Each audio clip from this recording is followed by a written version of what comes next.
students, in the previous chapter we studied about the introduction of the refrigeration and air conditioning. Today we are going to study about the units of the refrigerations. What is the unit of the refrigerations? Unit of refrigeration का means है refrigeration को हम मापने के हमारे पास क्या इकाई होती है। किसी भी रेफ्रिजरेशन को हम किस में मापते हैं, तो रेफ्रिजरेशन को मापने की इकाई को हम टन्स ऑफ रेफ्रिजरेशन जिसे हम टीआर में व्यक्त कहते हैं। अर्थात किसी भी रेफ्रिजरेशन सिस्टम की इकाई को टन्स ऑफ रेफ्रिजरेशन में मापा जाता है। तो what is the definitions of the tons of refrigerations? प्रशीतन प्रभाव की वह मात्रा जो 0 डिग्री सेंटीग्रेड तापमान वाले 1 टन बर्फ को यदि 24 घंटे तक पिघलाते हैं तो उससे जो उत्पन्न जो ठंडक होती है उसे हम 1 टन ऑफ रेफ्रिजरेशन करते हैं। अर्थात इसे हम 1 TR में व्यक्त करते हैं। A tons of refrigeration is defined as the amount of refrigeration effect produced by melting 1 ton of ice, means 1000 kg of ice for the 24 hours. Then effect produced refrigeration effect is called the 1 TR. अर्थात 1 ton ice को हम यदि 24 घंटे तक पिघलाते हैं तो जो उसको पिघलने से वहाँ से जो हीट को एब्जॉर्ब करता है और वहाँ पर जो ठंडक पैदा होती है उसे हम क्या कहते हैं 1 TR कहते हैं। 1 TR को न्यूमेरिकल रूप में इस प्रकार से व्यक्त किया जाता है। 1000 kg 1 टन आइस था। 335 1 kg आइस की जो लेटेंट हीट 335 किलो जूल पर केजी होती है, उसको हम 24 आवर्स को हमने किस में चेंज कर दिया, मिनट में चेंज कर दिया। जब हम इसको सोल्व करते हैं तो हमारे पास 232.6 किलो जूल पर मिनट इसकी वैल्यू 1 TR जाती है। But for numerical value we use only 1 TR equal to 210 kilo joule per minute. इसको हम किलोवाट में चेंज करते हैं तो 3.5 किलोवाट हमारे को प्राप्त होता है। 60 मिनट को हमने किस में चेंज कर दिया, 60 सेकेंड में चेंज कर दिया। इम्पोर्टेंट फॉर्मूला है because it is always asked in every examinations. 1 TR equal to 210 kilo joule per minute equal to 3.5 kilowatt. This is the numerical value of the 1 TR. So we define the 1 TR. What is the 1 TR? What is the value of the 1 TR and where it is used? It is asked in every competition examinations. Now we will read about the प्रशीतन प्रभाव, refrigeration effect. What is the refrigeration effect? Refrigeration effect क्या होता है? किसी प्रशीतन निकाय द्वारा दिए गए समय अवधि में निष्कासित ऊष्मा की मात्रा को निकाय का प्रशीतन प्रभाव कहते हैं। अर्थात प्रशीतन प्रभाव बराबर दिए गए समय अवधि में कितने उसमें वहाँ से ऊष्मा हटाई और कितने समय में उसमें हटाई। प्रशीतन प्रभाव की जो इकाई है उसको हम किलो जूल पर सेकंड में व्यक्त करते हैं। ये हमारे पास रेफ्रिजरेशन इफेक्ट की परिभाषा। इसी प्रकार से निष्पादन गुणांक, जिसको हम कोएफिशिएंट ऑफ परफॉर्मेंस बोलते हैं, या इसको हम शॉर्ट में COP के द्वारा व्यक्त करते हैं। तो ये क्या होता है, किसी रेफ्रिजरेशन सिस्टम द्वारा दिए गए समय अवधि में निष्कासित ऊष्मा अर्थात हीट एक्सट्रैक्टेड, कितनी ऊष्मा वहाँ से हटाई गई, उसकी मात्रा तथा इसके लिए निकाय पर कितना कार्य किया गया, उसके अनुपात को हम कोएफिशिएंट ऑफ परफॉर्मेंस के नाम से जानते हैं। इसको हम TH मीन्स थ्योरेटिकल, इसको COP को हम सैद्धांतिक COP कहते हैं। अर्थात इसकी मात्रा क्या, इसकी वैल्यू क्या होती है, प्रशीतन प्रभाव अपॉन किया गया कार्य। इट मीन्स प्रशीतन प्रभाव refrigeration effect upon work done. यहाँ हम कर सकते हैं प्रशीतन प्रभाव क्या कहलाएगा, वहाँ से निष्कासित कितनी ऊष्मा हुई और उसको निष्कासित करने के लिए कितना कार्य किया गया।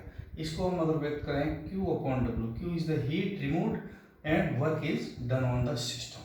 So this is called the COP of the system. Now refrigeration के COP का मान सदैव 1 से अधिक होता है एवं इंजन की दक्षता सदैव 1 से क्या होती है, कम होती है। ये हमारे को याद करने का पॉइंट है। वास्तविक सीओपी एवं सैद्धांतिक सीओपी के अनुपात को हम रिलेटिव सीओपी करते हैं, अर्थात COP of the relative value, COP of the actual upon COP of the theoretical. तो इस प्रकार से हमने ये विभिन्न प्रिपरेशन के बारे में अपने पढ़ा। निष्पादन गुणांक, प्रशीतन प्रभाव, टाइप्स ऑफ रेफ्रिजरेशन। इसमें से हमारे एग्जाम में ले लीजिए आप, चाहे आप कंपटीशन एग्जाम में ले लीजिए, इसमें से आपसे हमेशा क्वेश्चन पूछा जाता है, तो ये आपको अच्छी तरह से याद करनी है। अब हम आएंगे difference between the heat engine, heat pump and refrigerator. What is the difference between heat engine, heat pump and refrigerator? इनके बीच में क्या अंतर है? हमेशा एग्जाम में, बोर्ड के एग्जाम में 6 नंबर का आपका क्वेश्चन हमेशा पूछा जाता है इसमें से, तो आपको अच्छी तरह से याद करना है। अब सबसे पहले हम पढ़ेंगे इसमें हीट इंजन क्या है। हीट इंजन एक ऐसी डिवाइस है जिसमें प्रदत्त ऊष्मा को उपयोगी कार्य में परिवर्तित किया जाता है। इसमें ऊष्मा स्रोत से हम Q2 ऊष्मा प्रदान करके उसे हम उपयोगी कार्य W में कन्वर्ट करते हैं, अर्थात और Q2 ऊष्मा का कुछ भाग ऊष्मा Q1 के रूप में सिंक में चला जाता है, अर्थात सिंक मीन्स एनवायरमेंट में ये चला जाता है। तो ये आपका हीट इंजन कहलाता है। Heat engine is that devices which convert the heat into the work. Some part of that heat is go to the environment means sink. उस पार्ट उसका किस में चला जाता है? सिंक में चला जाता है। इसी प्रकार से रेफ्रिजरेटर एक ऐसी युक्ति है, हम जानते हैं रेफ्रिजरेटर वो युक्ति होती है जिसमें क्या है कि निम्न तापमान मेंटेन किया जाता है, अर्थात निम्न तापमान मेंटेन करने के लिए हमारे को वहाँ से जो उत्पन्न ऊष्मा है उस ऊष्मा को वहाँ से क्या करना है? रिमूव करना है, जब भी जाके उसके अंदर निम्न तापमान मेंटेन कर। घर का अपना रेफ्रिजरेटर इसका एक एग्जांपल है। तो ये एक ऐसी युक्ति है जिस पर किए गए कार्य हमें कार्य करेंगे, कार्य के फलस्वरूप निम्न तापमान वाले पिंड से हम ऊष्मा का क्या करेंगे? निष्कासित कर इसे उच्च तापमान वाले पिंड को देकर सिंक को सोर्स से कम तापमान पर बनाए रखा जाता है। अर्थात हमारा जो रेफ्रिजरेटर सिंक हो गया और सिंक वो उसको हम निम्न तापमान में मेंटेन करेंगे। इसमें हम W कार्य के फलस्वरूप सिंक से हम क्या निकालेंगे? Q1 ऊष्मा को निकालते हैं और हम सोर्स को निष्कासित कर देते हैं। इसी प्रकार से तीसरी एक डिवाइस है हमारे पास हीट पंप। हीट पंप एक ऐसी युक्ति है जिसमें किसी भी स्थान का तापमान हम वातावरण के तापमान से उच्च तापमान पर मेंटेन करते हैं। इस प्रकार 3 डिवाइसेस के बारे में हमने इसे परिभाषाओं के रूप में इसको पढ़ा, परंतु इन 3 परिभाषाओं को नीट डायग्राम के द्वारा हम कैसे व्यक्त कर सकते हैं, क्योंकि इस डायग्राम से ही आपका फॉर्मूला डिराइव होगा। डिराइव होने के बाद ही आपको उसके न्यूमेरिकल इसके कर पाओगे, क्योंकि सारे न्यूमेरिकल है आपके इन फॉर्मूलों पे बेस ही आपके न्यूमेरिकल होंगे। तो मैंने आप यहाँ देखे 3 डायग्राम बना रखे हैं। पहला मैंने हीट इंजन का बना रखा है, दूसरा रेफ्रिजरेटर का बना रखा है, and third is the heat pump. So how we define the heat engine, refrigerator and heat pump in the form of the neat sketch diagram. This is the heat engine. What is we studied about the heat engine? Heat engine that device which receives the heat from the high temperature. High temperature से क्या करती है? ऊष्मा प्राप्त करती है। तो T2 is the source. Source क्या होते हैं? उच्च तापमान के सोर्स होते हैं जिनको हमने हॉट बॉडी के रूप में रिप्रेजेंट किया हुआ है। तो ये T2 आपका, यहाँ से हम Q2 ऊष्मा निकालेंगे, ये सोर्स है, यहाँ से हम Q2 ऊष्मा लेंगे और Q2 ऊष्मा को हम किसको देंगे? हीट इंजन को देंगे। हीट इंजन वो डिवाइस है जो इस हीट का कुछ पार्ट को तो वर्क में कन्वर्ट कर देगी और कुछ पार्ट को क्या कि एनवायरनमेंट में रिजेक्ट कर देगी, सिंक में। तो हम ये कह सकते हैं W जो हमें प्राप्त होगा वह Q2 माइनस Q1 और ये हमारा हीट रिजेक्ट हो जाएगी आपकी T1 तापमान पर। सिंक जिसको हम सिंक भी करते हैं, कोल्ड बॉडी भी करते हैं, सेम थिंग्स, ठीक है। तो हम इसको देखो हीट इंजन के लिए हम दक्षता का उपयोग करते हैं जिसको हम नीटाई से व्यक्त किया गया। What is the efficiency? Work प्राप्त कार्य अपॉन दी गई ऊष्मा। तो प्राप्त कार्य था क्या था आपका W, इसको हमने क्या ऊष्मा दी थी? ये दी थी आपको Q2। हम प्राप्त कार्य की वैल्यू को Q2 के रूप में क्या व्यक्त कर सकते हैं? Q2 minus Q1 upon Q2। इसी चीज को हम टेम्परेचर रूप में कैसे व्यक्त कर सकते हैं? T2 minus T1 upon T2। और इसको याद करने का सबसे सुगम तरीका क्या है? High temperature minus lower temperature upon high temperature. नीटा एफिशिएंसी को इसमें इसको डिवाइड किया तो 1 आ गया, Q1 माइनस Q2। इससे क्या हुआ, क्योंकि इसमें कोई न कोई वैल्यू होगी, उस वैल्यू को किसमें से माइनस करेंगे, 1 में से। सो किसी भी हीट इंजन की जो दक्षता की वैल्यू हमेशा किसे कम आएगी, आपकी 1 से कम आएगी। इसी प्रकार से हम रेफ्रिजरेटर पर आते हैं। What is the refrigerator? Refrigerator is the device which is used to maintain the low temperature of a space. Space means our refrigerator. हमारा refrigerator is that space in which we maintain the cold temperature. तो ये आपका cold body का temperature है। अब हम इसको, क्योंकि हमें हीट टेम्परेचर यहाँ का मेंटेन करना है, तो यहाँ जो हीट जो पैदा हो रही है उसको हम क्या करेंगे, रिजेक्ट निकालेंगे यहाँ से। तो heat does not flow self from low temperature to high temperature. For this we have to spend the some work. हमारे को क्या कुछ वर्क इसमें स्पेंड करना पड़ेगा।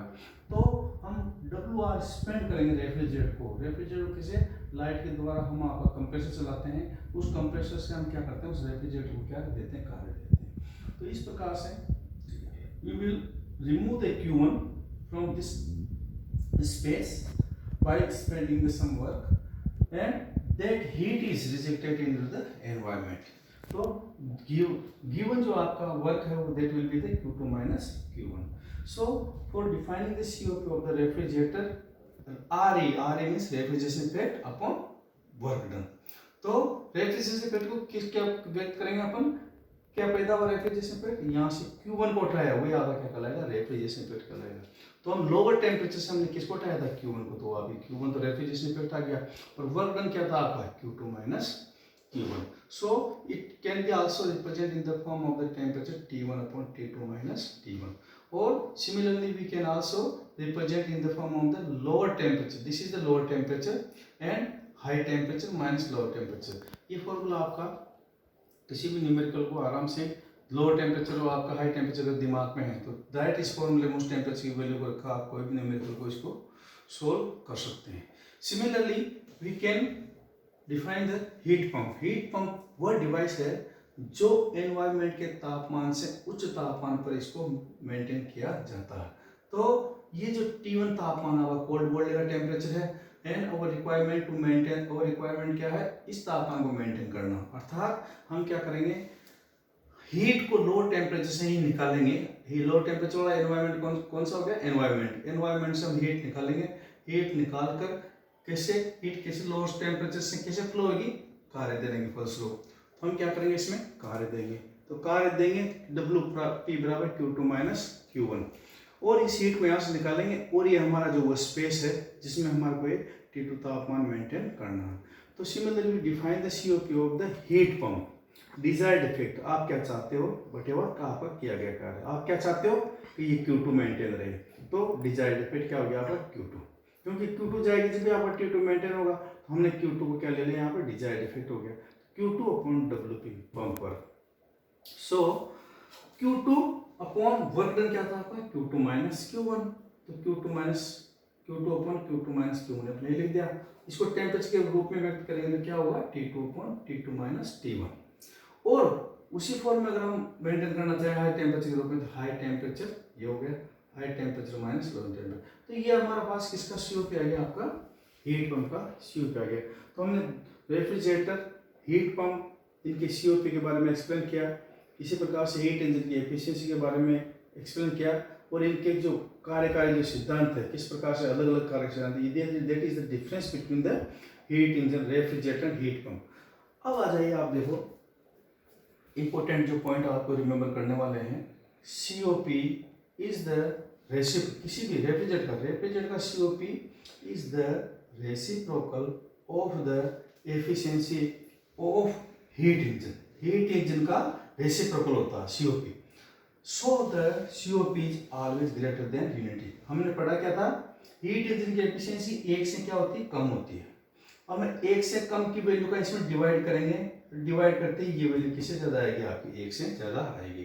तो COP की वैल्यू हमेशा किससे ज्यादा होती है, आपकी एक से, और हीट इंजन की जो एफिशिएंसी होती है हमेशा किससे कम होती है, आपकी एक से कम होती है। और इसको हीट पंप और रेफ्रिजरेटर के रूप में एक रिलेशन होता है। Heat COP of the heat pump is always greater than the COP of the refrigerator by unity, एक से। COP अगर आपको रेफ्रिजरेटर का COP आपको अगर दे दिया गया है, उसमें आप +1 करके किसका फाइंड आउट कर सकते हैं आप, COP of the heat pump का फाइंड आउट सकते हैं। तो ये आज हमने इसके एक्सप्लेन किया, terms of refrigeration effect, definitions of the COP and difference between the heat engine, heat pump and refrigerator. So it is a very important topic of the today, in which 8 marks questions are always asked from this portion. So you have to remember these things sincerely. Okay, thank you.